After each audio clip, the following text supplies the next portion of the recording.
This podcast covers sensitive topics that may be difficult for some listeners. Please take care while listening.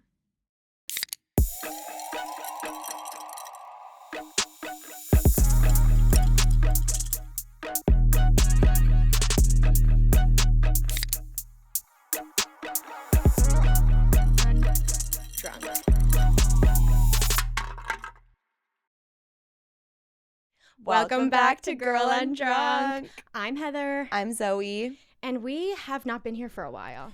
It's been a while. Do you guys want like to tell them what happened? A lot has happened. A lot has happened, but do you guys like our couch? Couch. Look we at our have couch. the big comfy couch. We have so much room. And that means guests are coming. That means we can have guests, and they will be on our pink chair, which is really exciting and cute. Yeah. I feel like every time we do something in this room, it is like, it feels more and more real. And I like does. that a lot. This couch is really comfy. We had another couch back in the day, and it was too small. It was too small. We were like very stuck together, and which we love, but not, it didn't show good on camera. It didn't show good on camera. And I also think that like at that time, we weren't as close as we are now. Right. So like, I was like, this feels a little squishy for our blooming friendship. Yeah. You know? Yes. And now I think it's nice if like we have a guest and we're not like attached at the hip. It makes the guests feel more welcomed because we're not like super close and they're like, what the fuck am I going into? Yeah, this is not a codependency. You can come to. It's a little bit of a codependency. Well, we all have to eventually find a little bit of codependency, I think, right? A healthy codependency, a healthy amount. I think it's nice. Yeah. I have never found the balance. Well, we're working on it. Yeah, I'm either like, let's do everything together all the time, or like, I would love to see you once a month for like 2 hours. Not even once a month, probably. No, I mean, the thing I've got going now is like once every 4 months. And I'm like, that's kind of nice, you know? Cash. What are we drinking? Okay, so today we are drinking Collective Arts. We've talked about it a little bit, but Collective Arts used to just be an alcoholic brand. Mm-hmm. And then they decided to jump into non-alcoholic. Some mocktails. They do like fake alcoholic mojitos. Yeah, like imitations. Yeah. And then, well, what we've learned from Gail, mock is not allowed. God, I really got my ass handed to me there. You really did. She was like, excuse me, madam, how many times do I have to tell you? Mock is for children. If you didn't watch our 0 bar clips, watch them. Yeah, go on TikTok and watch Gail's that. amazing. She's so cool. I need her to come into this space. And she will. We'll have her in. Yeah. Or maybe she'll just take the mic and do like a whole hour by herself. Well, I was scared that she was going to take over the podcast, but she really didn't. And I guess that was like on me being insecure about like not having control, I guess. But she did such a good job. She was amazing. To come in and just be so confident about like the thing you do is so cool. I really like that. And that's like what we're doing. Yeah. Sometimes I feel like I say this all the time, like I'm George Clooney just like floating out into space. But I'm like, no, bitch, you know exactly what you're doing. You're sober. You're not drinking. That's your thing. Be a little bit more confident. But it's even if you're not even confident, like just act like you are and then you will. Who said that? One of like the celebrities said that. Was it Rihanna? Fake it till you make it kind of thing. I mean, fake it till you make it. Who would be the first? Who's the originator of that? My mom always says that. Like, my mom is going through some stuff right now, and she's like, she's healthy, she's fine. Mm-hmm. But I was with her on the weekend, and I was like, how are you? And she's like, well, you just gotta fake it till you make it sometimes. And I'm like, okay. It's true. Like, it is true. And the more like positive talk you say to yourself, the more positive you will be. So if you sit in like the negative, the more upset inside you're gonna be. So if you fake it to yourself, even like you will be happier. What is it like if you smile, it makes your brain think you're happy? Yeah, you can like trick yourself. I used to when I was like fully in an eating disorder. Oh my God. I was just like imagining you being so sad and miserable and just smiling and looking at yourself. I'm fine. I'm having a good day. I'm so hungry and I'm just like, everything is fine. When I was like full in an eating disorder in Boston, I used to run on the treadmill. You know who one time ran beside me? Did we already talk about this? Zdeno Chara. Who the fuck is that? He's Chara. He's a NHL player and he's like extremely tall. That's neither here nor there. Was he hot? I think sometimes for me personally, when you get too tall, everything starts to get a little bit scary, crazy. Yeah. Everything starts to just, we're evolving into a new species at that point. It's true. Not really for me. Yeah. I don't love tall. Do you love tall? I mean, like I did hook up with that one like OHL guy. Okay. Remember? Did I tell you that story? And he like was concussed so many times and his brain was definitely not there, but he was like big and tall and like hot, so we ended up still hooking up, and he totally lifted me up and put my vagina just like in his mouth while he was standing up, and like I was touching the ceiling. I was like, how did I get up here? Okay, I have to tell you, I'm on my period right now, and I don't know what's going on with me, but this, like, round of my actual period, I've been so horny. How many times have you been jerking off? Honestly, not. Like, I haven't been, just because, like, when I have my period, I, like, don't wear a tampon to bed. Like, I wear period underwear to bed, so I'm like, I don't want to. Yeah, it's just too, like, messy, and I'm like, I don't need it. But walking around feeling horny is, like, kind of fun. Yeah. You know? Like, when I drive, I'm just like... But it's weird because isn't that like biologically wrong? Like, shouldn't you be horny when you're ovulating? Yeah. So, well, I feel like I get horny like right before I get my period. Like even one day before, I'm probably jerking off. Because like, it makes sense because if you're like horny, you're ovulating, you're looking for a mate. Yeah. But then why am I horny on my period? Maybe my body just knows like, nah, man, she's single. So it doesn't really matter. We're on a different timeline for this one. Yeah, you've been through like a lot. And now I think you're just like releasing. I'm releasing. And you're like, well, let's get back into it. I know. I feel interesting right now. This is like the signature like girl Undrunk dance, by the way. I think it is. It is. Oh, what are we drinking? What are we drinking? That was a big turnaround, but I loved it. I think it was necessary. So we're drinking Collective Arts Black Cherry Vanilla. It's a little like spritzy mixed drink. Yeah, it tastes really good by itself. Yeah, but really we mixed it up even more because we're crazy. Yeah, because we're making mocktails and we're making non-alcoholic beverages and it's very fun. The word mocktails just goes, Gail, and I'm sorry. I know. It's zero proof, I know. But I think this is a little mocktail. Look at it. It's mocky. It is mocky. So yeah, we made a little mocktail. So it's the Black Cherry Vanilla. We added some other little things. Go check out our TikTok if you want the recipe. But Collective Arts, so good. Love. It's a black cherry vanilla fruit-infused sparkling water with antioxidants, electrolytes, zero sweeteners, and no preservatives, which we love, with 4 essential vitamins and minerals. Yeah. I love it. 0 calories. I know. I love it too. I love that there's good stuff in it. Electrolytes. Same. I don't drink water. Yeah, and then we made a little garni. A little garni. It's amazing. Should we cheer? It's amazing, babes. Okay, babe. Oh my God, look at my hand. We cannot spill on our new couch. I love you. I love you. Cheers. Yeah, check out the TikTok for the recipe. How are you? How am I? I am so happy that we're on the other side of your little depression. Yeah. That was like a lot. I know. I'm sorry. I was like, I hate seeing my friends like stuck like that, you know? And I hate not being able to help people when they're down.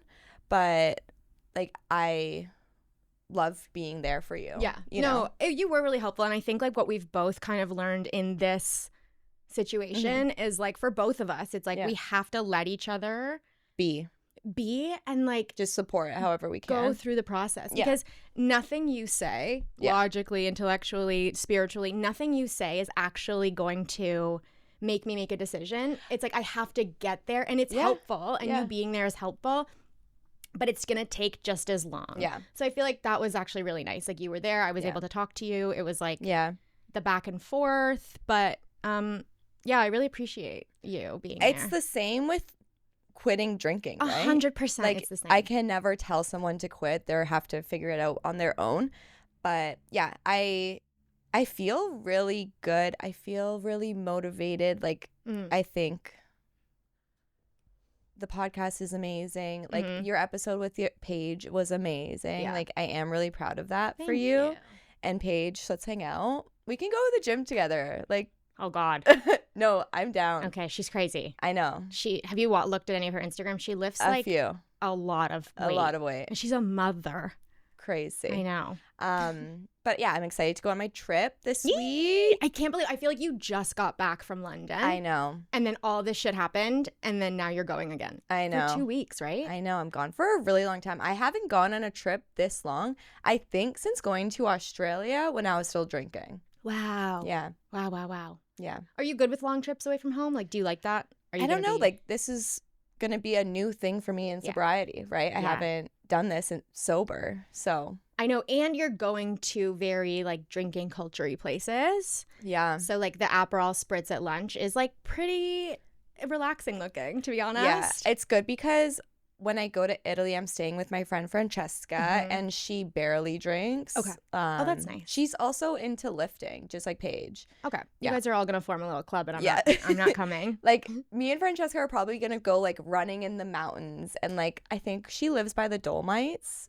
What's that? It's like the mountain range in the north of Italy. So we'll probably go on like hikes, and it'll be really like relaxing. That will be like the relaxing part of my trip. Yeah. And then I'll go to Portugal and meet up with my boyfriend, who's also sober. So it's like I'm with sober people the whole time. So I'm not going to feel like a certain way. Yeah. That's the best part. Which is nice. And I know a lot of people. I'm going there for my friend's wedding. I know a lot of people at the wedding. So, and all of them know that I'm sober. There's a famous person going to that wedding, right? There is a famous person going to that wedding. Gotta get him on the pod. I'll talk to him about that. Yeah. I think he remembers me from when I was a drunk and a stoner. Listen, if anything, we made an impact.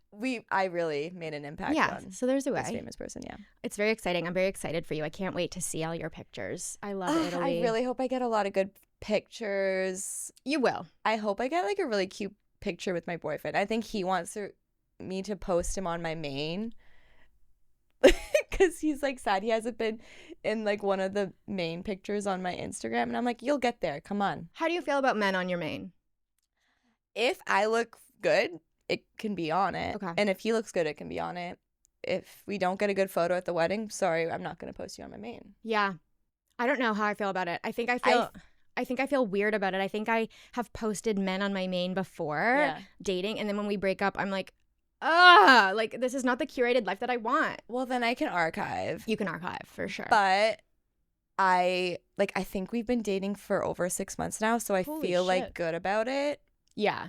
And like he's probably moving in with me soon, so like I have to be then I guess good about him being on my main. I guess you can go public. You know that I have a friend who is like married, and some of her friends don't even know she's married. Really? Yeah, like she's been dating this guy forever and no one even knew they were dating, and then they got married so secretly. I'm like, what type of person is just like so like cool with themselves or like happy with their thing where they like don't need to share it? I'm like, Does she post on Instagram though regularly? I don't think so. Yeah, then that's different. I feel like I post pretty regularly, so like the photos that I'm taking are gonna include him. Well, I recently had like a man on my stories. Yeah. Which is fine. Stories are fleeting. Stories are fleeting. Men are fleeting. Oh, are they ever? Are they ever? And they're weird liars. Yeah. But my mental health, thanks for asking, is well, what's your 1 to 10? A number for me. I'm gonna say a 7.5. I like a 7.5. A 7.5. I feel like my mental health is be honest. Well, you know what? Today I'm in a good fucking mood, but a mood isn't necessarily my mental health. Yeah. I think probably I'm at like a 4.5. Okay. But my like surface level mood feels good. Yeah. I think there's just so much going on, and I don't want to like trick myself into thinking I'm okay. Yeah. When I'm not.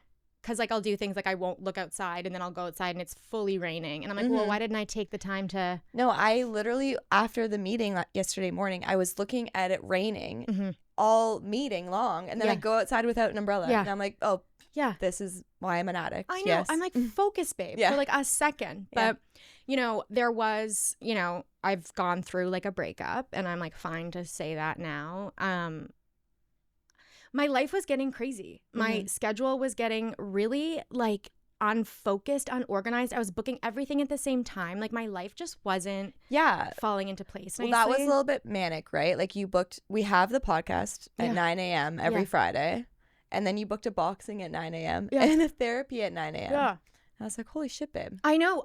And then I had the couch delivered at the same time too. And I was like, I don't know what to do. I'm sorry. Like, I just feel like I apologized a lot last week because I'm like, guys, I literally am crying all day. Yeah. Like, it's rough. I know. And when you called me like that, it's like, it's so hard on my heart because like I feel so bad for you. And like, I know saying sorry and like apologizing, but it's like you have such good, solid people in your life. Yeah.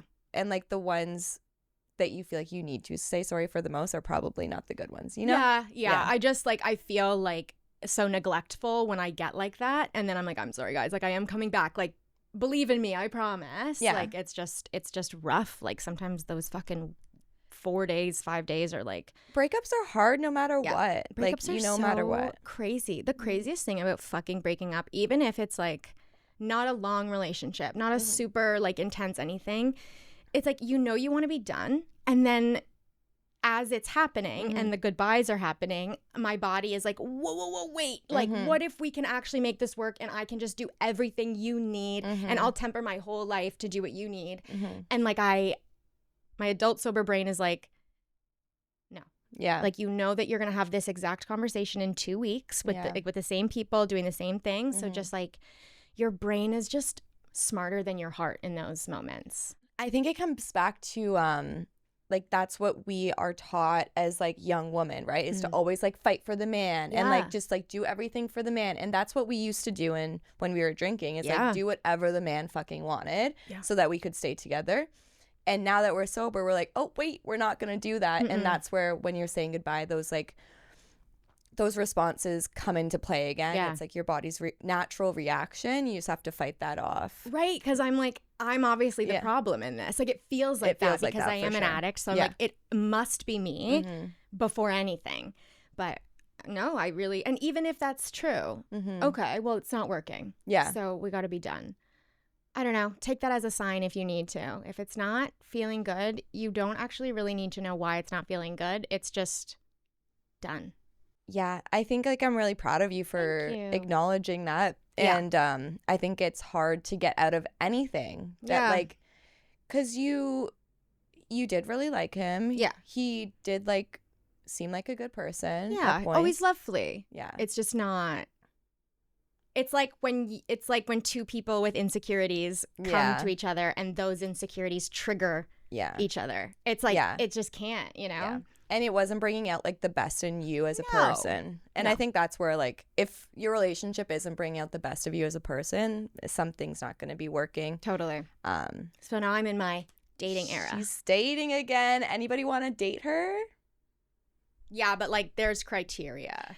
Yeah. Also, I don't think the bar is high. Also, now? I don't want to be in a relation at all. I don't have time. I don't have space. I don't have capacity. No. I need like a situationship in that I am in control of. Yeah.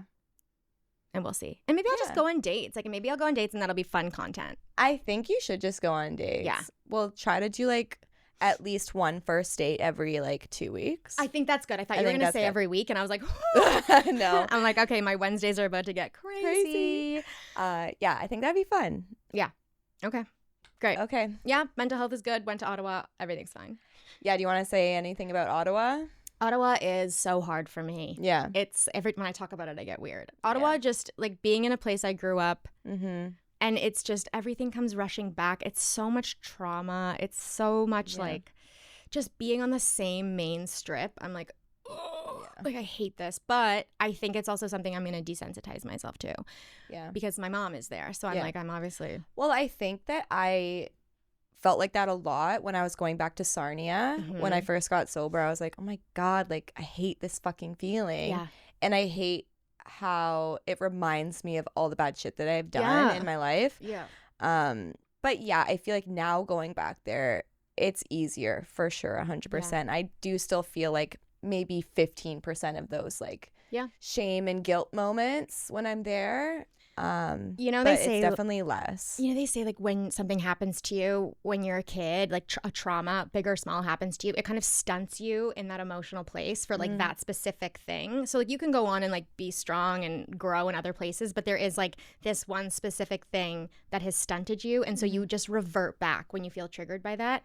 And so when I go to Ottawa, I feel 15 and I feel quick to trigger, and I'm like mad at everybody. Well, I feel like that even when I'm just like with my family in general. Like when I'm with my friends, everything's good. I'm like growing as a person, and then I go back to my family and I feel like a child again, and I revert back to those old behaviors, and I'm a fucking brat. Yeah, I'm baby. I'm fully baby. Fully baby. But I met up with this girl who Mackenzie, shout out. She's amazing. She's really cool, and we weren't friends necessarily in high school. We went to the same school for 2 years. But that's a person that was like so kind. I think people were like pretty fucking mean to her, but like she was so cool, so kind, had a very old boyfriend when we were in high school, which is like very problematic. But I always really liked her. I was always like, she's so fucking cool and evolved. Yeah. And so we met up and like she's sober now. And it was so nice. I'm like, I feel like I'm talking to like a really old friend. Yeah. But we weren't even really close. But sobriety is like, okay. You know? And that's the thing. Like sobriety does just like bring people together no matter what, because we have this common thing. Yeah. And that common thing is like so all big. Of these. Yeah. It's not just sobriety. It's like, what happened to you? How did you get here? What are the lessons you've learned? You know? Do you still hate anybody? Yeah. Did she how did she stop? Did she do it on like her will or? Yes, she did it on her own. And I think it was like she had a kid and then was like, okay, I need to fucking stop drinking. Yeah. I think when I have a kid, I'll stop smoking. Do you think? Yeah. Well, I'm going to have to if I'm pregnant, right? Oh, yeah, you have to. Yeah. I wonder if you'll want to smoke when you're pregnant. Probably not. Like my mom likes wine and like she was disgusted by wine when she was pregnant with us. I hope I am just disgusted by it when I am pregnant. Imagine not, though. You would be cool, like smoking in like a crop top, full belly. I mean, it would be terrible. You'd be canceled immediately. I would be canceled immediately. But you don't like smoke in the car or like in the house. I don't like smoking in the car or in the house. I like having like your me time. I like having my me time outside. I like a cool breeze. I like now I want a cigarette. Well, anyways. Yeah, I wonder. We'll see. I guess we'll cross that bridge. Yeah. I will not be going to meetings for 2 weeks. Right. How do you feel about that? I feel like kind of sad because I am going to miss everybody, especially because I finally am sponsoring someone. Crazy. So exciting. So it like sucks that like I'm leaving her as soon as we like got started on the steps. I'm like, okay, bye. I'm off to Italy. Yeah, but you're still in contact? Yeah, I think I'm going to try to plan a FaceTime with her after we do a recording because we're going to try to do a Zoom. Yeah. Recording in Italy. So I'll try to FaceTime on your piazza. Her as well. Yes. That's exciting. Yeah. But are you nervous about just like not being in a meeting? Not necessarily. I think that because I'm around so many sober people when I'm there, it won't be so crazy. I think, I don't know. Well, I don't know how I feel because I don't think I've missed 2 weeks of meetings again for like over a year. Yeah. I mean, you could go to one in Italy, but it will be in Italian. Think they only have them in Rome. Oh, really? Yeah. They do online, though. You could do an online. I could do an online if you're feeling. Yeah. But also, is it a thing where like if you have like 2 sober people in a room together, it's a meeting? Yeah, kind of. Kind of? Yeah. So I guess we'll see. And if I have a freak out or something, I can always call my sponsor on WhatsApp, but that's true. Yeah. That's true. There's been a lot of things going on.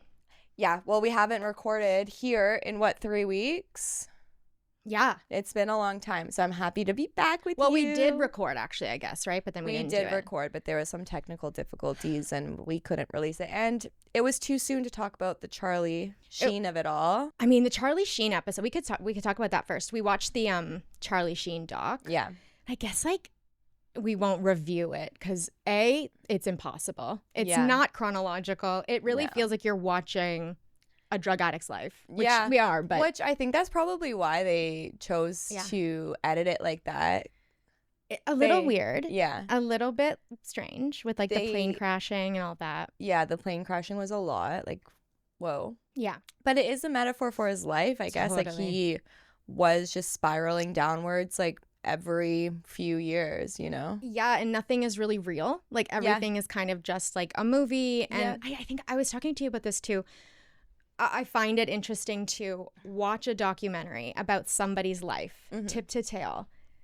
And then I leave the documentary being like, I don't know anything about this person. Yeah, it was a lot about the past and not a lot about like what is he doing now and like what's his everyday life now. Yeah, and and even too when he's a kid and you're seeing footage of him as a kid, it's always when they did what they call them, like Super 8. Super 8 films or something. And it was like them as kids, like running around recording each other, like making little movies when he's like really young. Yeah. But even that, I'm like, we don't see any home video from him. We don't see like him at Christmas or anything like that. So I'm like, who is this person? Well, I think that's what it was trying to maybe show, right? That like he didn't really have a childhood. He was just like forced into the spotlight from a very young age because his dad was also an actor. Mm-hmm. He didn't really have like a proper childhood, which I'm sure is very telling of like why he ended up the way that he ended up. Yeah. I think like the privilege in it all, it's a lot to watch because you're like at every turn, you're getting something. Yeah. Even if you're fucking it up, you're getting accolades, you're showing up, you're in the right place. You don't have a high school education even really, and you're like now on the set of Ferris Bueller, and it's like, you know? Well, I guess it's like that those times, right? Back in the day, his dad was an actor, so like he was just given everything. But even when like he started to like go to rehabs and shit, right? Like he would go to rehab and then come out with like a big job or like an award or something like lined up for him. If any woman went to rehab, they would have nothing. They would come back to Hollywood and literally have nothing. Well, I mean, look at Lindsay Lohan. Like she was not making new maybe a few things here and there while she was like in and out of her addictions, but like she went away for like a decade. And like everyone like wrote bad stuff about her all the time. Like there's Charlie Sheen, like no one was like, well, I'm sure they were like writing bad stuff, but it wasn't like calling him like a whore. Yeah. You know? Right. And a great example too is like Amanda Bynes, where like a child actor, so fucking talented, like a stand-up comedian at like 11. Yeah. Crazy. And then all of these things have happened to her, but we're just like, oh, she's doing drugs, she's out of the media, she's like, look at her new TikTok, look at her new podcast, all this weird shit, but we hate her.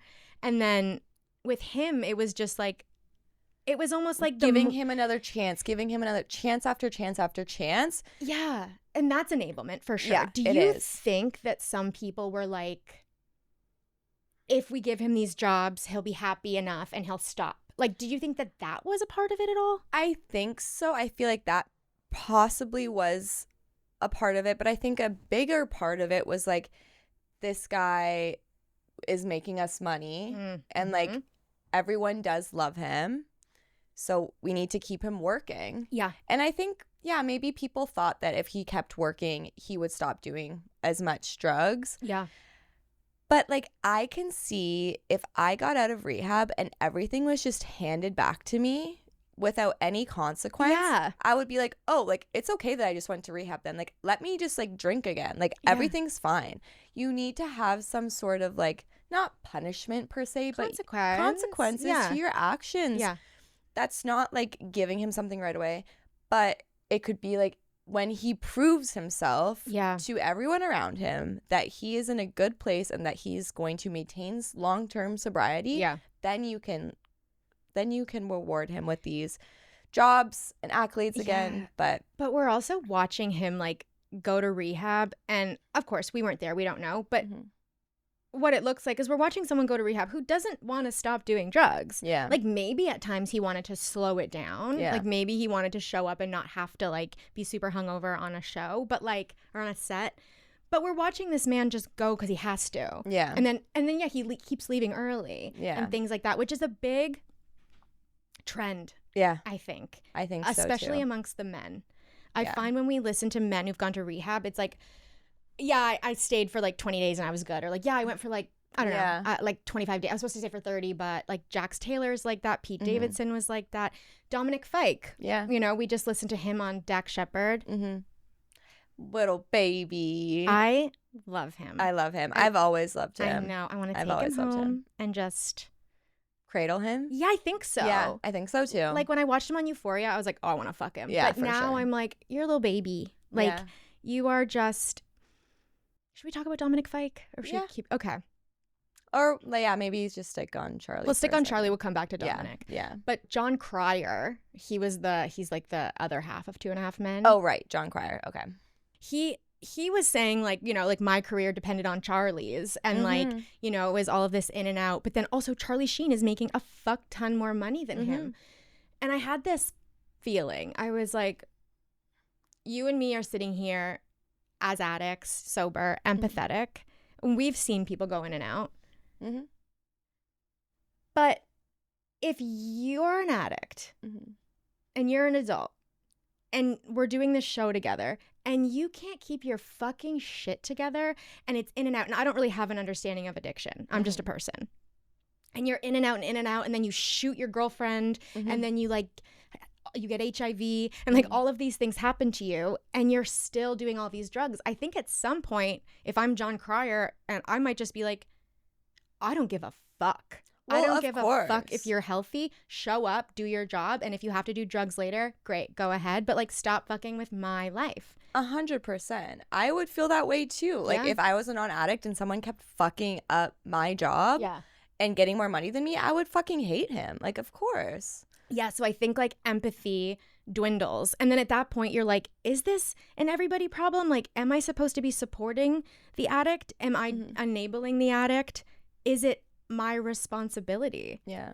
I think it's also very telling that like Charlie was so successful because Hollywood at that time like glamorized like drugs and a crazy party man only. Like, again, if a woman did any of those things, never be okay. But since he was a white man, it was fine. And like it was funny. Like that 2.5 Men show, I grew up watching that. Like my dad and my brother loved that show. Yeah. So I loved that show as well because I wanted to be cool for my dad and my brother. So boy.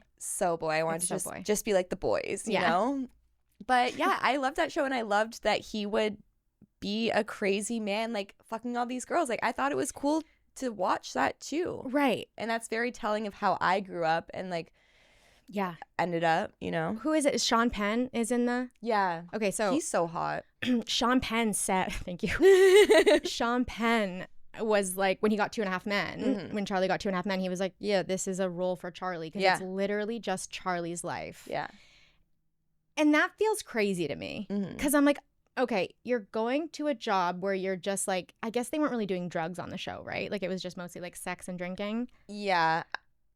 I don't remember if they mentioned drugs at all. Maybe they were like alluding to it. I'm sure, or like at least drinking and sex. But like sex, he's clearly a sex addict in the show, right? Yeah, for sure. He's a sex addict in the show. So I don't really know what we're doing. Like, do we just think that his life is funny and we're like, oh, this makes sense? Because I think it is kind of like a funny thing. Like, oh, look at this fucked up guy. I guess so. Which also like, I'm just like imagining if I'm Charlie Sheen and I'm in the show and everyone's like laughing at me because like this is my life. Yeah. It would make me feel fucking bad. And it would make me want to drink and do drugs. I know. Well, that's the thing. I'm like, at this point, you're just being like, you're treating him like a drug addict and an alcoholic and a sex addict and writing scripts for him like that. So why would he change? Why wouldn't he, you know? Because since he was a kid, he didn't have consequences. Like his dad, and it's funny in the documentary, his dad will be like, Martin Sheen will be like, there'll be quotes of him giving good advice. Like when he got a movie and then he got Karate Kid, but he had to turn down Karate Kid, and his dad was like, people will what is it, like you'll go farther than in this industry by keeping your word rather than, you know, taking the next best thing. But I like that, but I'm also like, I don't know that your dad's a good dad. I think he was home every now and then and like dropped some advice and then ran away to go on a set. Even since he's a kid, there is no consequence. There's no consequences. Everything he does, people like, right? Yeah. Like he just shows up to set with Jennifer Grey. Yeah, when he was 2 hours late and still is able to do the job. Yeah, just like had the look, said he like got some like grease or whatever, put it under his eyes, and I'm like, you just like showed up when you weren't supposed to, but got the job anyway. Okay, what's next? And now now you can do whatever you want, and then people think it's funny, and now we're all making money off of it. Exactly. Like going into Charlie's boots, like I know why he drank and like did drugs. Like I would want to as well.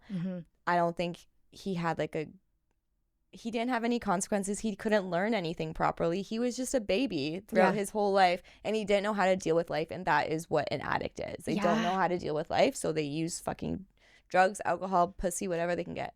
Clip that. No, truly, because, well, I love when he's talking about the menu of sex, when he like takes drugs, and he's like, because we talk about this all the time, like he like says, you know, you've done all these drugs, and then Sean Penn comes in and he's like, you know, people who do cocaine have a strong sexual proclivity. And I'm like, yeah, duh, Sean Penn, but good for you for chiming in. And Charlie Sheen is like, oh yeah, when you do drugs you have the menu and you're like, I'll take one of those, I'll take it all. And then the producer is like, so are you admitting to having sex with men? And he was so casual. He's like, yeah, duh, yeah. And I like how casual he is about it, because then the producer asks him like, well, is this something you were interested in before, or is this like strictly drug based? And he's like, oh no, it's just drugs. Like, you know, once you've done one thing, you want to do it all. Which honestly, I'm kind of relating to now, because like before I would get that fucked up, I wasn't like searching for threesomes or searching for like that promiscuous of sex. But when I was getting more fucked up, yeah, like I've done threesomes with guys, threesomes with girls. Like I was searching for more with my sex. Yeah. Which I'm sure if I went going, it would have been way crazier, like Charlie Sheen. But yeah, like I even like have Ubered guys to my house and like paid for their Ubers because like I was that desperate for sex. Oh yeah. So that's not hiring a prostitute, but that's like paying for someone to come over to fuck me. 100%. You know? 100. You're a sugar mama. Do you think you were chasing it for like a better orgasm, or do you think just like the feeling of being touched and important, or like because were you like looking for a good orgasm? I think no, because like I definitely wasn't like coming. Okay. Yeah. But I think it was just the idea of it all. Yeah. And yeah, like feeling something. Yeah. For sure. I think feeling wanted for me was a big thing. Yeah. Just feeling like useful. Yeah. Ugh. But yeah, it's very interesting. And then there's a bunch of shit with Charlie Sheen. Like the last episode, the last like 20 minutes of the 2 episodes, it's like allegations of rape, and then like he has HIV, and then all of this chaotic shit at the end, which is not funny, but it is what happens. It's like before you get sober, when you start thinking about getting sober, crazy shit happens, because you're like, oh my God, I gotta do all of this stuff. And then like the shame of not getting sober and like all of that, like, and now you have HIV. Yeah. Which is fine, because, you know, you can deal with it now. You can deal with it. It can be undetectable. You can have sex with people. It's fine. But it just felt so chaotic. And I think after like a week of letting it sit in my body, I just really hope he's okay. Yeah, I think that he's obviously done horrible things. Yeah. I didn't like the way he just was like, the rape allegation came up and he just like totally disregarded it. And like didn't really talk on it at all. That was like, come on, like talk about it. Like, yeah, if it's an allegation, you clear and you didn't do anything, just explain a little bit more like what happened. Don't just totally disregard it, because that's a big allegation. It's massive. Exactly. So like that wasn't cool. And like, yeah, shooting his wife wasn't cool, and not telling people he had HIV, not cool, bro. I wonder if it's this thing where he's like explained it so many times that he thinks we all know already. Well, he's definitely like explaining things very like just like telling it how it is. Yeah. Which is how an addict talks in the rooms, by the way. Like when you go, like I see guys talk about this shit all the times. Like every meeting, they just like blurt and just talk, and that's how people like get over things, right? Yeah. So I think he's very much talking like an addict in AA. I think you're a bad person. Like he was a bad person, right? Yeah. I was talking to Alexi about this, and she's like, yeah, like you did a bad thing. I am a criminal. I have a DUI. And then I decide to get sober. So that one good thing, does it weigh out that one bad thing? Like being sober is amazing. Like that's a really fucking huge accomplishment of choosing sobriety than choosing to fucking die, you know, and stay a horrible person. Yeah. So does the one good thing outweigh one bad thing? And then if you're doing more good things and good things with your life, is it slowly outweighing the bad that you've done? I don't know. That's an interesting question. Because, yeah, like I have fucked up a bunch and I've ruined relationships. And now I've proven to those people that I'm a good person, and now that they respect me again. Yeah. So it's kind of like, yeah, we've done fucking horrible things. Yeah. We all have as addicts. And then the good starts to outweigh the bad when you're as sober as you can be. Yes, and I think that that's very true. And then I also think that if you had hit someone with your car and killed them, their family gets to hate you for the rest of their life. 100%. And they get to think of you as a bad person. And then where does that responsibility lie? You just have to be okay with them hating you, right? I think so. I think that that's just something that I will have to do a living amends to them for eternity, right? Which just means like I have to stay sober so that doesn't happen again for other people. Yeah. And I have to like maybe be, I don't know, contributing in some way to like the community to like do a living amends and just live a better life to hopefully make it up to them. But that's like also obviously not possible. Well, I think in the grand scheme of things, it's like, we all want everyone to be a better person. Yeah. And so like, I think you're right. I think Charlie Sheen is like a better person now. There's just so much collateral along the way. But that makes me feel like, you have to move on with your life. Like you have to as the addict because, I mean, you have two choices. You either sit in all of that and drink about it or you try. And him being sober is the harder thing to do. 100%. And so like I'm proud of him for that. Yeah. It's cool that he even put out this documentary, but also like what's the point of the documentary? Yeah, I a little bit was like, hold on now, because when you watch it, you're like, okay, so they're talking about every time they did a show and they're like making money off of this person and he doesn't really know what's going on. And they're Denise Richards, love. She's on the third season of Special Forces. Did you ever watch that? No. Okay. I love her. But she was saying, she's like, when he was really in his addiction, like kind of closer to the end, she would go over to his house and like they would essentially be propping him up to like sign things or like whatever, and he would just be out of his mind. Yeah. And when she said that, I'm like, ooh, are you guys just kind of doing that now? Like I know that he definitely seems way more like aware and like he definitely knows what's going on. He's been on a lot of podcasts. He was on Joe Rogan. He was on what's that, Mike Malak and Logan Paul. Oh, so he's picking the best podcasts. He's picking all the men fucking podcasts.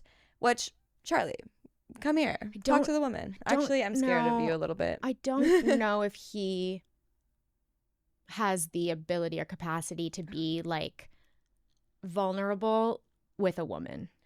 Well, that's interesting because I know a lot of addict men who aren't able to be vulnerable around men. Totally. They're only allowed to be vulnerable around women. Yeah. But maybe we would ask like the tougher questions. We would, But it's, I don't know. I saw a couple clips of Charlie and Mike Malak on Impulsive. That's the podcast, and it's kind of cool because Impulsive. I think that's like what Paul. I think so. Cool. Not cool.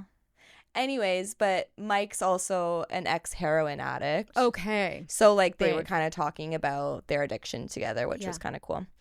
I guess this is, rather than he's like trying to get to a point, it's like, I'm like, is this just an expose? I think it's just like showing what addiction is really like, and in that way it's a great documentary because it really does show what addiction is like. And again, I wish I saw more of his life now, but maybe he'll be doing something else. Who knows? Hopefully. One last thing I do want to bring up is Denise Richards. Yeah.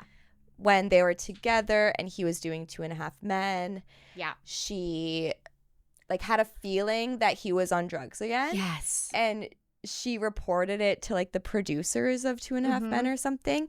And they were all like, oh, like, no, he's not. Like, you're just hormonal. You're pregnant. You're hormonal. You don't know what you're talking about. Yeah. And meanwhile, no, he's fully on drugs. Yeah.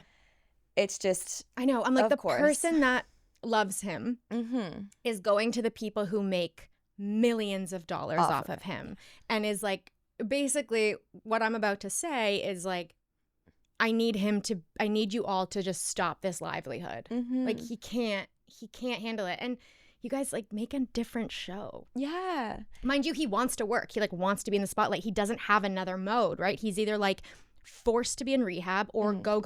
Yeah. And yeah, it's just like another like just a crazy example of like how like the women always know, and the men are so oblivious or just like don't want to see what's in front of them. Yeah. And just want to act like everything's okay. Yeah. Meanwhile, the women always know what's going on. Yeah, yeah. It's like a deep feeling. We know feeling. when you're off. Like it's like children knowing when their parents are drunk. They're like, what's this? Yeah. And I guess it's like the women, like we can't avoid it. Like when we know something, we have to act on it. Yeah. Meanwhile, when men know, they're like, oh, no, it doesn't matter. Yeah, if I ignore it, it'll go away. Exactly. And I think that is very big in addiction too. Like men and women, to be binary, it's like men will try to ignore it. Like they'll ignore their friends. That's where the enablement gets hard, because you're like, I'm just trying to support my friend and be with him, but that makes me an enabler. Like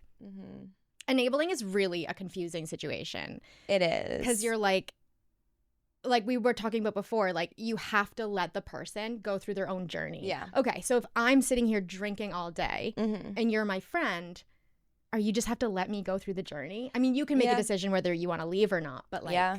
Well, I think it's kind of like I have this friend who is drinking a lot, and all of us around her are like trying to figure out like what we're gonna do, like what's the level of enablement and what like boundaries can we make with her, so that we're not enabling her, but we're not like forcing her to like stop drinking or like whatever, and like still be supportive and have her figure it out for herself.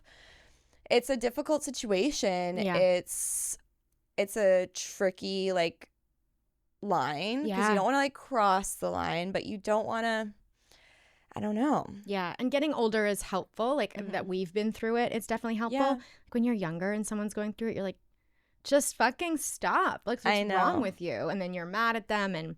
But yeah, it's like this weird, it is weird that I think a lot of friends are enablers, a lot of family members are enablers because you also love that person. Yeah. So it's not as easy on like my 600-pound life when someone's bringing you chicken fingers every day. This is like, I don't know. It's like deep. Yeah. It's really hard. It's dealing with addiction is hard. And just to wrap up the Charlie Sheen stuff, like, I don't think like we're saying that he was a good person in like addiction at all. No. But he's on the other side of it, and I'm happy to see him on the other side of it. And I'm happy to see like what his life will be like now. Yeah. And I hope he does everything he can to be his best self. Yeah. That's what I'm hoping. Let's go back to talking about our little special little boy, Dominic Fike. God, he's so fucking hot. Like, I know. I just love him. And like him being on Dax Shepard, I'm like, you're exactly who I thought you were going to be. Yeah. Adorable, sweet. Yeah. Fucked up.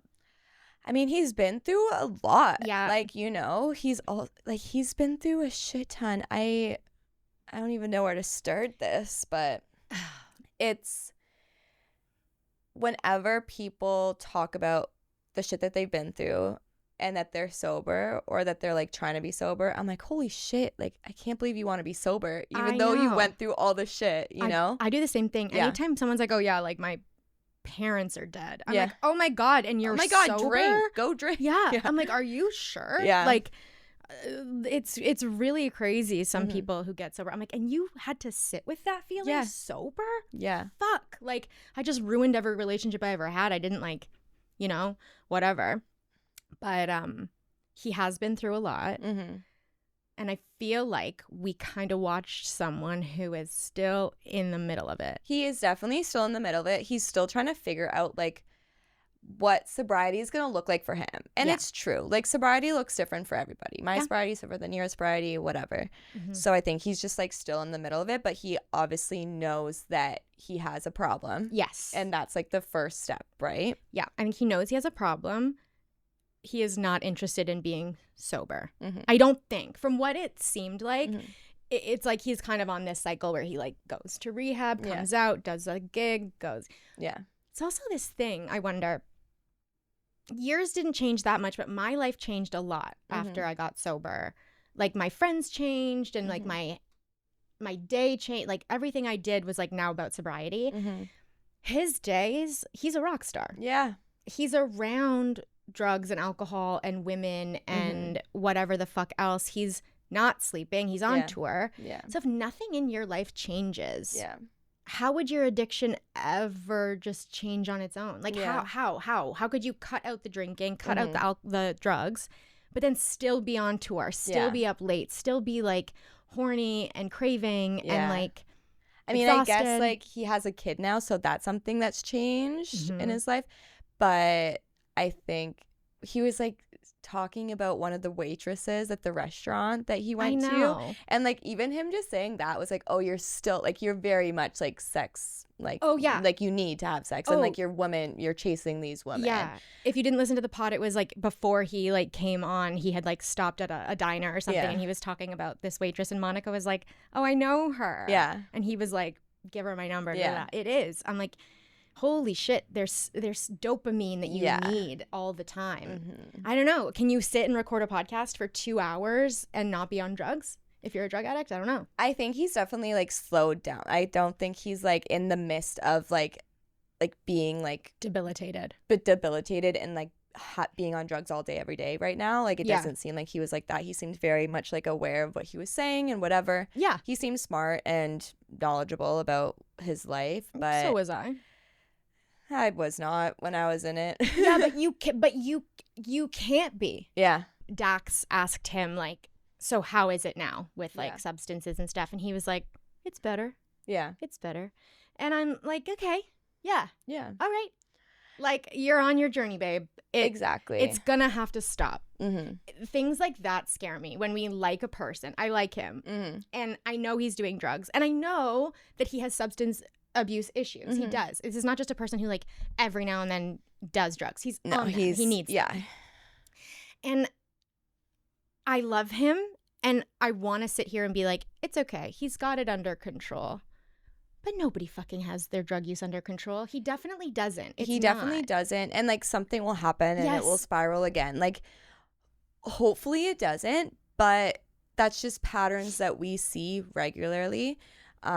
This is where I get scared though, because this is where like the Liam Payne of it all happens, or the Matthew Perry's. Mac Miller, and they already compared him to Mac Miller, and I'm like, don't do that. Don't do that. Don't do that. Don't get that in his head. No, you know? I know. Don't do that. But it is scary. It's like he's a rock star. All rock stars do this. Everyone is doing this. But people die. Yeah. People do fentanyl. People fall out of fucking buildings because they're on drugs. And I just am like, I would love for him to wrap up this journey as quickly as possible. Yeah, like, but it's on his own timeline, unfortunately. And it's making me think of my friend who like is sober and like wanted to come to meetings, but she's like not ready, and now she has a therapist, and her therapist is like, yeah, I used to be an addict as well, but now I have like an odd glass of wine here and there. Like if you don't want to stop completely, you can like one day have an odd glass of wine. Like you don't need to stop forever. And so she did have a glass of wine like a few weeks ago, and it was fine. She didn't drink anymore. But now it's kind of the same thing as Dominic, where it's like it's a waiting game. Like what's going to happen next, you know?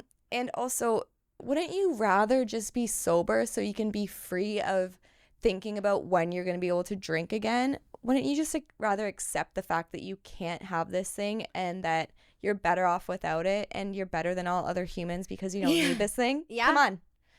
No, it is impossible to control your drinking. And I think I get nervous. If you have a problem, it's impossible to control your drinking. I get nervous every time I say that, because then stories like that will come up, be like, well, I've only had a glass of wine. I'm like, yeah. But then like she wasn't a real addict. Her therapist wasn't a real addict. But also, I think that people are different in terms of their like psyche. So like I can't do that. Yeah. I know it doesn't matter if I'm the happiest, most successful I've ever been. One glass of wine, I'm under a bridge. No problem. But I think some people can do it a little bit to an extent. But you're right. It's a waiting game. Like I think some even people, that therapist, it's a waiting game. Like she could be drunk next year. Yes. Forever, you know, and die. We've said this before. If you have to control your drinking, it's impossible for you to control your drinking. That's it. Yeah. That is just true. Forever. Like forever. forever. And okay. Wouldn't you rather just be like free and just be like, oh yes, let me just have a zero proof instead? Yeah. Like, this tastes delicious and I'm not feeling anxious or anything the next morning, and I wake up rested. Like, there is one thing I wanted to ask though, because Dominic has a kid. And I think for people who are not addicts, I think the thought of like, once they have a kid, they should straighten up and get clean. And I think for some people, it is an aha moment where they're like, oh my God, I have this kid. I'm looking at this child. I think so, and I have to be sober. But what is it when that doesn't happen? When having a kid isn't the life change you need and you keep drinking? Well, I think it's also like postpartum depression, you know, like, oh, for women, yeah. For women, like, you have this kid and then you don't feel connected to it at all, and then you feel bad that you don't love this thing that you just gave birth to, and then you have to go drink about it. Like, yeah. All right, well, postpartum depression is like a whole fucking thing. I guess for some reason, because we were talking about Dominic, I was thinking more for the man. Oh. Because I feel like you hear sometimes like men will like... Well, men, I feel like, you're not connected to it as women are. Yeah. Like, the women, you have this thing, like, you did this. Yeah. Sorry, man, you didn't do it at all. Like, you didn't. It's hard. I feel like if I was a man and my wife was having a child, it would be hard for me to connect to the kid because, I didn't do anything. Yeah. I think what happens sometimes, I'd imagine, is like, you probably think that. Yeah. Like, you probably think, oh, when this baby is born, if I'm the man, when this baby is born, I'm going to get clean. It's just going to be, it's a different chapter for me. Exactly. And when that doesn't happen, you feel bad. Yeah, because a screaming baby with no sleep, and now your like partner is like aggravated and everything is difficult, you feel bad that you're, you know, shitty. And you're I think it's also like, husbands love to be mommied by their wife, right? And then the wife is mommying the baby. Yeah, so you feel neglected. You feel neglected too. Like, I feel like that's kind of a big part of it as well, because she can't take care of you grown-ass fucking man. Yeah. She's taking care of the baby. And like, I feel like that's maybe a little bit of it as well. Yeah, and I don't really know how your kid turns 1 and you're like, holy shit, that whole year I was like on cocaine or drinking. I don't really remember my kid's first year. Yeah, because Dominic Fike kind of said that, right? Yeah. And now it's like, now the rest of your life and that kid's life, you've missed a year. Yeah. The shame of that would be enough for me to be like, fuck it then. Yeah. You know? Like, some people would go the other way. Some people would be like, I have to clean up my life. This kid is my everything. And then other people would be like, this kid didn't make me want to change my life. I'm a fucking loser. Yeah. So I just thought it was an interesting It is point. an interesting point. Yeah. It can go both ways. And I think it's very much different for like a woman alcoholic giving birth and like a man alcoholic having the woman give birth. Totally. I feel like, well, your friend got sober because she was pregnant, right? No. Thought that. No. Not at all. I mean, I'm sure she's currently sober because she's breastfeeding. Right. Like, even if I was an addict. The one that you met in rehab? Oh, that one. Okay, I thought I was right. Jesus. Sorry, I thought we were talking about. You're gaslighting me. I thought we were talking about my other friend with a baby. No, you have so many friends. So many friends with babies. Yeah. She got sober because she had, and so did her husband. Yeah.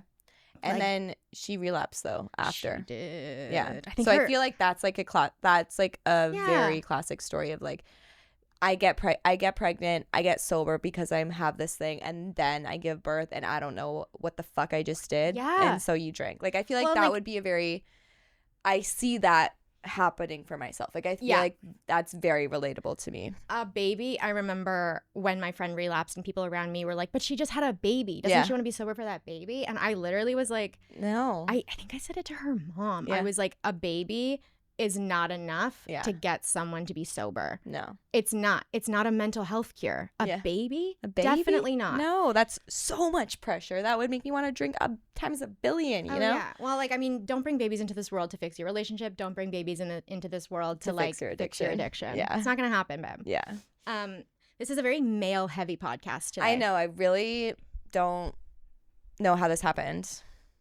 Well, it's because they never shut the fuck up. So then when we were off for 3 weeks, we're like, oh my God, they've all been working. Yeah. Mind you, I love Dominic, and I love our next little boy we're talking about. Our next big tall boy. PDD. Pete Davidson, friend of the pod.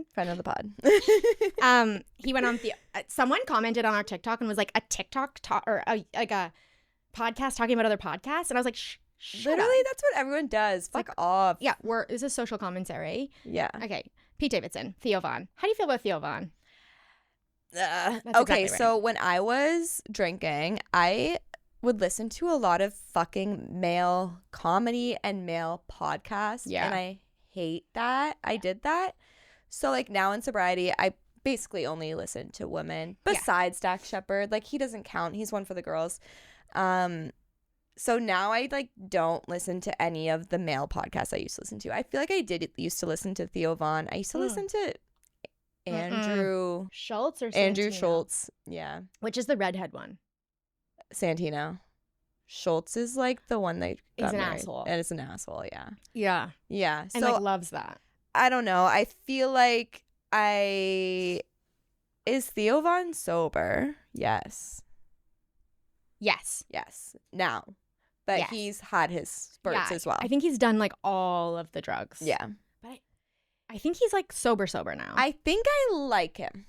Yeah, it's like not a person that I would choose to be my friend. It's not a person I would choose to listen to either. No. Like that I just like I've listened. I don't know why I listened to such like male focused shit when I was in addiction, probably because I wanted their attention, I guess. 1,000%. And now I like just avoid all male podcasts at all. Yeah. Yeah, Theo Von is interesting. I guess it's not really like my place to be like, do we like him? But he it's like one of those things where I'm like, I don't love to listen to you speak, but I'm like, you're sober and you are speaking to a very specific group of men who like probably need to get sober. So I think that's good. It's good for the men to see that you get sober. Yeah. But where are the women talking about it? Here we are talking about it for the women. Like who other, I guess we have some, but not like famous people talking about it in such like a big platform type of way. Maybe Lala Kent from Vanderpump, but she's not really like. Is she a podcaster? Yeah, she has a podcast, but it's like it's like pop culture. But she like sometimes talks about. Well, she's sober, but it's not a sobriety podcast. Right, she doesn't talk about it like every episode type thing. Yeah, got it. She did talk about it a lot in Vanderpump, which I really liked. Yeah, she like got sober early. Yeah, but yeah, I just feel like there's lots of men talking about sobriety right now. As we are now talking about 3 men. Yeah. We need the girls to come in and talk about it more. Yeah. Well, it's fun. Sometimes it's fun to watch the men like realize things or like that's true. They're very shocked that things happen sometimes, and it's also like watching men emote and then they feel like this changed my life. Like this conversation changed my life. I've never spoken about this. I'm like, holy shit. No wonder you're fucking addicts. But they do think they're very important. Now, I will say I love Pete. Yeah. Hot. How cute did he look? I honestly didn't watch it. Oh, you didn't? I didn't watch it. Okay, fantastic. I'm going to tell you about it. Tell me about it. I got my little notebook. There are a few things I wanted to talk about. Okay, so Pete, he was talking about when he was doing substances, because now he's sober. He like went back to rehab. His girlfriend is pregnant. I'm so happy. Not his mom. His mom is not his girlfriend. His girlfriend's funny. Oh yeah, I still don't know who she is. Elsie Hewitt. Okay, and she hangs out with. She's like done that show Dave. Oh, Dave. Yeah. Okay. Oh, okay. So they're funny people. Yeah, they're funny people. Funny baby. Yeah. So Pete was talking about when he was doing drugs and like losing friends and how at first he was like, oh, fuck you, I don't care, like you can't be in my life, you can't handle this, like this is who I am, like really defensive and offensive, honestly. And then he starts talking about like and then you start losing the people that you care about. Yeah. And you're like, oh fuck. Yeah. And it's like that transition. Did you ever have one of those where you were like, oh fuck everybody except, oh now I'm losing, now I'm really starting to lose things I love? I guess like my first boyfriend I lost, and I was like, yeah, fuck you. Like, you don't get to live in Toronto with me. Like, fuck you. Yeah. And then when my friend broke up with me, like, I really did care about her a lot, but I didn't have the capacity to think about it or to acknowledge it, I think. So I was just like, yeah, fuck you. You don't deserve me. I think that one stung, but I really couldn't think about it at all. Yeah. Like, I don't think I even, like, creeped her on Instagram or, like, did anything to, like, see what she was doing, because I couldn't. Like, I couldn't bring myself to do that because it hurt so much. Yeah. And then that was, like, early. That was probably 5 years before I got sober. She broke up with me. So right. that was the hardest one, I think. Also, like, my dad stopped talking to me, like, probably 2 weeks before I went to rehab. Mm-hmm. And that was hard as well. But again, I couldn't really process that because I was too in it. Yeah. And at the time, too, it feels like things are happening to you. Like, you're being mean to me. You're not talking to me. You're ignoring me. Yeah. Like, I'm just trying to survive. Well, right? And to this friend, I was like, I can't believe you left me. Like, I can't believe you don't want to help me. Like, you left me because I'm drinking. Don't you want to support me and help me? Like, you're a bad friend. Yeah. And now in hindsight, like, I did my amends to her. And she was going through a shit ton, too. She couldn't save me. She couldn't stick around to watch me die, maybe. Yeah. So, yeah. And now I'm going to her wedding in Portugal. So, I mean, it's right. Okay. It's such an amazing thing, because this is how I felt with Paige, too. Like, watching us, like, sitting in a studio with Paige talking about our lives. Mm-hmm. And, like, my life is so me focused. Mm-hmm. I'm the center of my world. And, like, especially when you're in an addiction. Yeah. Like, there is no capacity to talk to your friends or family. There is none. Yeah. You can't care about anything. And yeah, like, being able to sit there and listen to her perspective after all of these years, and to be like, not only was she sad about me, but she was going through her fucking shit too. Exactly. She was in college, like, away from home. It's very hard to do. She was going through eating disorders, like, drinking too much. And so, yeah, it's like, wow, not only did I think, like, you abandoned me, like, I abandoned you hard. Exactly. I did not think about anyone else in my addiction. It was only me. Yeah. So selfish of us. But now I feel like I want to think of other people, and I want to be, like, that support for other people, and like, help and in any way that I can for, like, all my friendships. So, and now you're a sponsor. And now I'm a sponsor. Did you put your little hand up when they said, is anyone available? Yes. You said, me. I said, well, I've been saying me for a few months now. Finally. You're like, hello? Anyone want me? Like, look at me. I'm so cool. What is it about me you don't want? It must be you. It must be a you problem. Can't be me. Yeah. Oh, it's funny talking about college and, like, having bad things happen. Pete was like, because Pete's dad died 9/11, and he was like, yeah, I realized in college that I'm, like, really sad about that. Like, yeah, isn't that a funny thing? You, like, have childhood trauma, you get to college, and you're like, oh shit. Yeah. And I guess I'll start drinking about this now. It's like the only thing I know how to do. But he says now, like, now that he's sober, he did have some friends come back. He said like maybe like 50% of his friends came back. And what about for you? Do you feel like you've lost any friends? I lost Paige for a little bit, for years. That was hard. I feel like a lot of people I was friends with from school, gone. Mm-hmm. One of my really good friends, Cassia, they are also a ginger. Mm-hmm. Very talented. I want to buy some of their artwork for this. Oh, perfect. But they're like, yeah, let me figure out how to do that. I have COVID, so let me figure out how to make prints. Nice. Perfect. Why did I bring that up? Oh, because friends, like, we were best friends, and I started to get really jealous of their success, and I was drinking, and I kind of just started to, like, move away. Lots of things. Like, I feel like if I look back, I'm like, there are so many friendships that could have stayed. But are you friends with Cassia now? Yeah. And, like, there's anyone that you've lost that, like, you want to rekindle with? There is one guy. Yeah. Called Austin. And we went to school together. Why is Austin the hottest name ever? I know. It really is a hot name. It really is a hot name. You should bring that back, Austin. We went to school together, and he was, like, the sweetest. Just one of these people that you're like, how did this happen? How did you, were you born so kind? And I also had, like, a pretty traumatic childhood. And So talented, such an amazing person. And was he a dancer? No, musical theater. Cool. Like very beautiful singing voice. But when we both moved to New York. Yeah. And that's when I was dating my like long distance Guatemala boyfriend. Yeah. And he would like hardly let me leave the house, like on the phone. It was just like, who are you with? What are you doing? And Austin and I, we were almost best friends in college. Like we were very, very close. And we were supposed to meet up for coffee. And my boyfriend at the time was like, oh, so you can fuck him?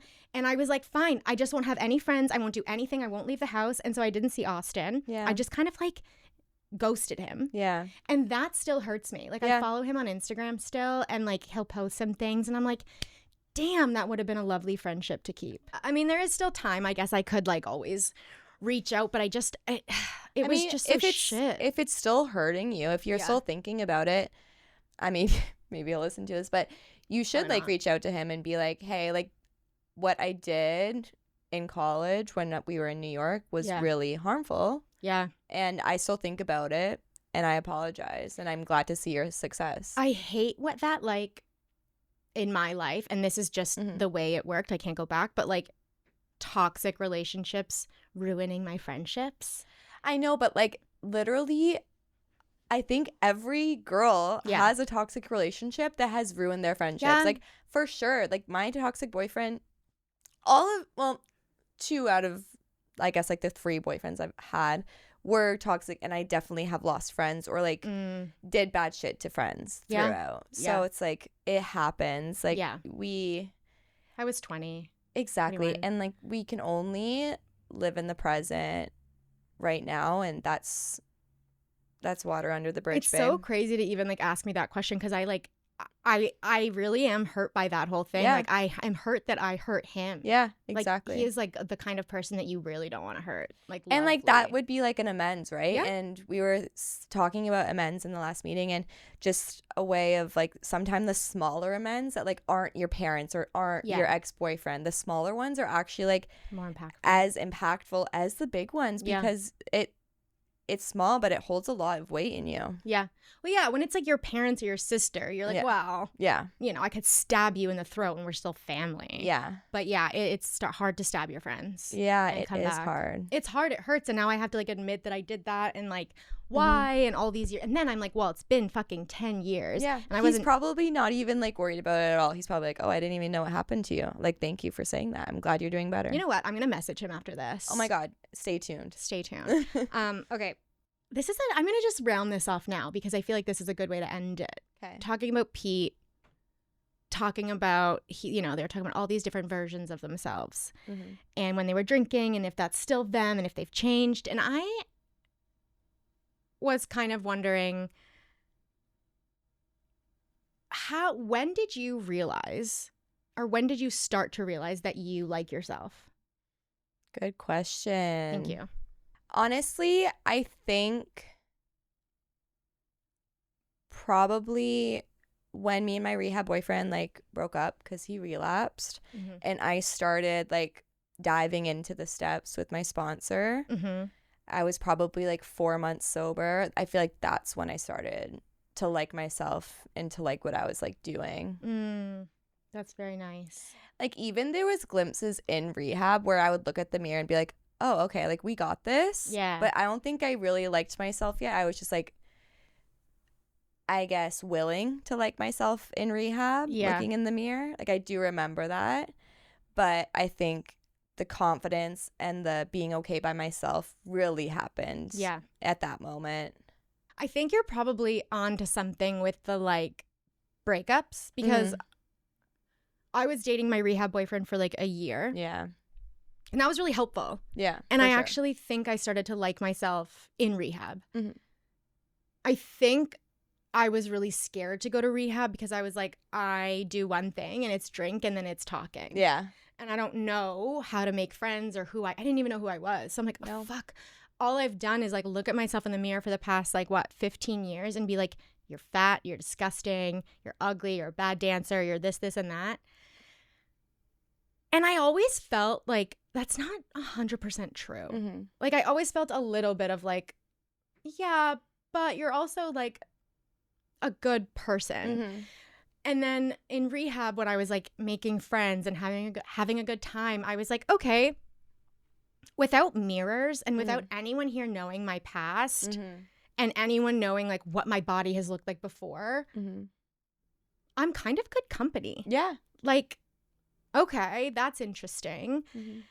And then I think I was on such a surge when I left rehab that like I really did start liking myself. I was like, I'm doing all of these things. I like moved into a new house and I'm sober. And like that was so amazing to me that I was like, no, of course you're a cool person because you got sober. Yeah. Now I go through these like, you fucking idiot, or like I am so stupid. But like it's not the same. It's not the same. It's not this like deep hatred for myself. It's like I feel like I was always constantly waiting for like the real me to come through. And now that I'm sober, I'm like, oh yeah, this is the real me. Yeah. And I don't like her all the time. No, but we're not perfect. Just because we're sober, we're not perfect. Sometimes she does things and I'm like, are you okay? Yeah. But I do love myself. Yeah. And I honestly think I'm kind of fucking cool. You are cool. So I think like, yeah, I think pretty early on into rehab, I started liking myself. Yeah. You know, and then you have to go through all the shit you've done and you're like, oh, I like myself less. But yeah. But like you trust yourself. That's what I was about to say. It, right? When we first became friends, I was fucking scared. Do you remember when we were walking in my car, we couldn't get into the parking garage? We were with Maddie and I was like, thank you guys for being friends with me. Because I didn't have friends before. Like I was drunk. So I was like, thank you guys for like, I was like, I know I'm like not cool or like, weird, but like I really appreciate it. I feel like I have friends for the first time, and so I'm like gonna be whatever. And I think that's so nice. That's what like sober people have to do, right? When they like don't know, like we need to communicate as sober people and like tell everyone how we're feeling at all times so that they know what's going on. Well, yeah, I was just think like that's like something cute that like you needed to do, and like obviously that's adorable, and I'll always remember that moment. I know. I'm like, Zoe and Maddie like keep inviting me to stuff, so like what I've done so far is good enough. And even if it is just like we're friends because we're sober, I'm like, that's okay. Zoe thinks I'm cool enough to be at this dinner, and then I just started to actually trust that like I was enough of a friend to be friends. So yeah, you are a really good friend. And I'm just so happy that we have this. I know, me too. And that our community is growing. New couch, new vibes. New couch, new vibe. New single era for me. Yes. New best friend of the single era for you. I'm so excited to go on this journey with you. We should go on dates together. Like, you should just come on the dates. I totally can. That would be really fun. Me and Maddie can just, like, go and, like, hang out. Yeah. Yeah. Or we could double date. Every first date I have, we go with you and your boyfriend. Yeah. That could be fun. Yeah, that would be They'd fun. Be like, what's this codependency? Like, that is not. We'll figure that out next year. We're not working on that right now. Yeah. Thank you so much. But yeah. Okay, well, do you want to go get brunch? Let's go get brunch. Okay. And yeah, hopefully we can talk in Italy. That'll be fun. Yeah, we'll talk in Italy. I love you. I love you. I'm proud of you. I'm proud of you. I'm proud of you. Goodbye. Next time you see Zoe, she'll be in Italy. Yeah. You'll see me in Italy next. And I'll be here. I might have a date tonight, so we'll see. Ooh, yeah, yeah. We'll see. Date night. Date. Okay, goodbye. Bye, guys. Love you.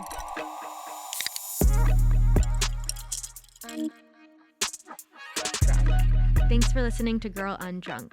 You can follow us on Instagram and TikTok at Girl Undrunk Podcast, and or send me an email at heather@girlundrunk.com. That's a good point. That face you just made at me. You were so disgusted. You always do like crazy shit, like just chew right into the mic or like slurp into